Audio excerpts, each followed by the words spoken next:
We have Bill Kaufman and Bill Doherty, a couple of local writers, both touch on baseball, and we're going to talk a little bit about baseball and the Batavia Muck Dogs today and writing. So what is it, first of all, that draws writers to baseball?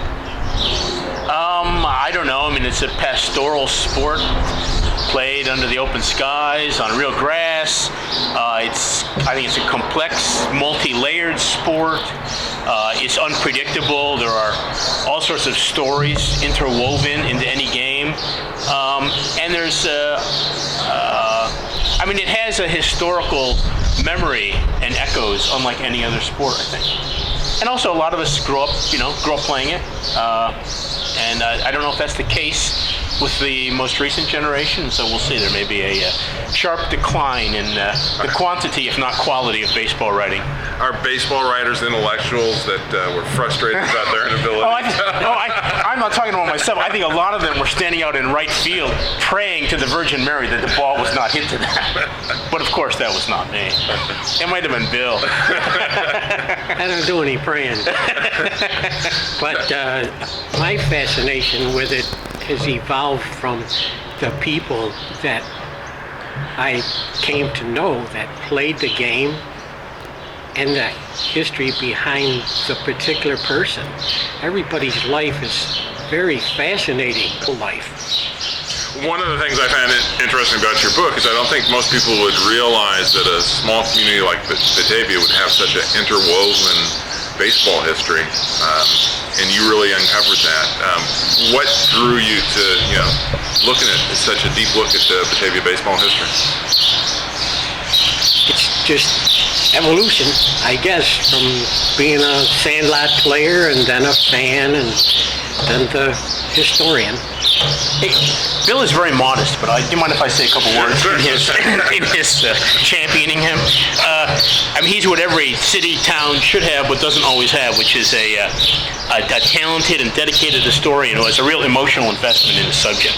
In fact, there's a... Bill and Kaufman, in your writing,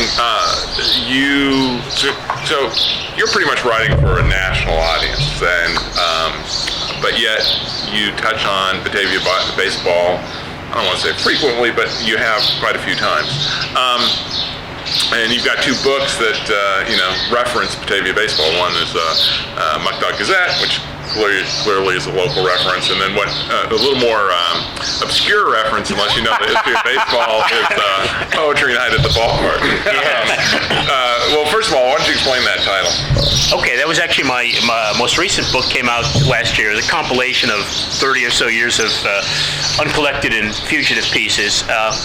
It goes back to, in 2007, I think it was August 2007, Batavia was playing the Auburn Double A's here at Dwyer Stadium, and my friend Brian Paris, who's president of the GCBC, the entity that owns the Muck Dogs, was going to be the substitute PA guy for the night. Now, Brian and I hate recorded music at baseball games, between innings, okay, but, every time a guy gets up, there's some moronic snatch of a pop song, and, I hate it. It's just oral pollution, and so anyway, so we said, hey, you know what, instead of having music between innings, let's have poetry recitals. So you can already tell this was a horrible idea, but anyway, so Brian, Pat Wyson, who was the head of the Land Office at the time, our daughter Gretel, and myself, we recorded, I guess it would have been 18 30-second pieces of baseball poetry from everyone from Grantland Rice to beatnik writers like Tom Clark and Charles Bukowski. And so between each half inning, instead of music, Brian would play 30 seconds of poetry. My favorite was a piece by Bukowski that began, "Jimmy Fox died an alcoholic in a Skid Row hotel room." Now, I thought of this as kind of a cautionary tale for the boys, but anyway, Brian starts playing the poetry, and people are, what the hell is this?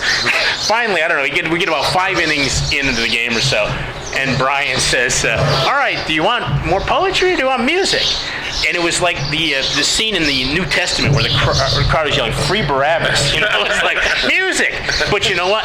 No, we were gonna ram poetry down their throats. We called it shoving culture down fans' throats night, and so it was. In one sense, it was a great failure, but it was great fun, and the fact that it didn't go over well, to me, that was. It was a Batavia thing. I mean, look, if you did it in San Francisco, people would say, "Oh, very cool," but Batavia's unself-conscious, and I like that about it, you know. So anyway, that's where that title comes from. The book really only contains maybe 3 or 4 pieces about baseball, but and that's a great thing about a really small, human-scale, intimate place like this. Is you can do stuff like that, you know. Bill Doherty.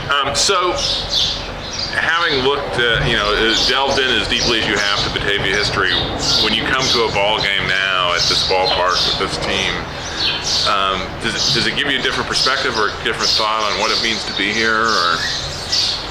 I just enjoy what he said about interacting with the fans and then appreciating the development of the players. When they first get here for opening week, month, they're not too polished, even though they've played probably 100 or 200 baseball games. But as the season goes on, you notice such a definite improvement in overall play. They know what to do. And some of the plays, you would actually say that's a major league play. I appreciate the ambiance and seeing the players develop right before your eyes. Maybe thoughts from both of you, as we wrap up. This is a team that is perpetually now in a state of this could be the last year. And we may, and the end may come without warning. This year we almost got a warning that this could be the last year.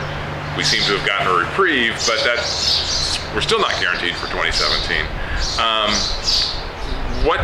Just give your thoughts on the team being in that process and what the future holds for Batavia baseball, and would that be a loss for the community, or what's it mean? It'll be a tremendous loss. It would be. Baseball is one of the things. Pro baseball here is one of the things that gives Batavia its character, its personality, its flavor and savor. It keeps us from just drifting into the great American nothingness that has consumed so much of this country. And also, this is the birthplace of the New York Penn League, and the league, unfortunately, is just this crazy madcap expansion where it stretches now from Burlington, Vermont to Morgantown, West Virginia. I mean, it's insane. It's driven transportation and lodging costs way up, made it very difficult for small market teams to survive. But if Batavia lost its franchise, which is, as you say, it's a possibility every year, I think the league would lose its heart and soul. There will always be baseball at this park. If, God forbid, we don't have a team in 2017, and I think there's a decent chance we'll have one, but we'd have a team in one of the leagues for college prospects. I mean, there's always going to be the sound of bat hitting ball here and ball hitting glove and people chatting in the bleachers. But it'll be a tremendous loss for Batavia. It's one of the things that defines Batavia and Genesee County, and it would be like an excision, like an amputation if we lost. From a historian's perspective on this potential turning point. Well, everything changes, right? So we got to go with the change, whether we like it or not. And we'll just have to come out and enjoy what we have when we can do it. It's just like life itself. One more question, on maybe a hopeful note too, is we've seen the difficulty with the Red Wings trying to sell the club. We're in kind of a historical era where taxpayers don't want to build ballparks. A lot of the potential markets are already filled. Is that something really working in Batavia's favor, that there just may be no good place to relocate this team? I think that's worked in our favor up to this point, but I also think that the league people that have the dollars are going to say this is what you got to do. We're going to have to do it. Incidentally, the league headquarters is in St. Petersburg, Florida, so that tells you someplace where the money. Which is preposterous. It should be. It used to be in upstate New York. It should always have been in upstate New York, but that's another subject. So, all right. Well, appreciate your time today. I think it's a very insightful little bit of history of baseball and a literary perspective, so to speak. So, thank you very much, Bill. Thanks. And Bill. We'll see you at the ballpark.